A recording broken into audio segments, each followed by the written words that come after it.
سلام دوستای عزیز، من اشکان هستم از شرکت پناک الکترونیک. امروز با یه آموزش دیگه در خدمت شما هستیم.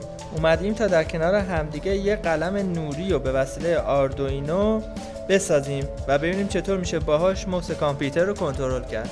این آموزش رو در 3 بخش برای شما عزیزان تهیه کردیم. توی بخش اول قرار نحوه راه اندازی یک تاچ اسکرین مقاومتی توسط آردوینو رو آموزش ببینیم. بخش دوم قرار با همدیگه به وسیله زبان سی شارپ یه برنامه برای کامپیوتر بنویسیم تا بتونیم با استفاده از اون موس کامپیوتر رو کنترل بکنیم.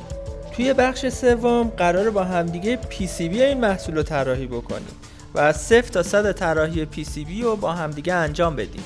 خبر خوب این که بعد از پایان این آموزش تمامی مراحل آموزش رو ما توی کپشن براتون میذاریم، از برنامه نوشته شده، از طراحی PCB و تمام مواردی که شما لازم داشته باشین بتونید توی خونه این قلم نوری رو بسازید رو ما توی کپشن براتون میذاریم و میتونید دانلود بکنید و ازش استفاده بکنید. خب حالا بریم تا با هم دیگه آموزش رو شروع بکنیم و ببینیم چیکار میتونیم بکنیم.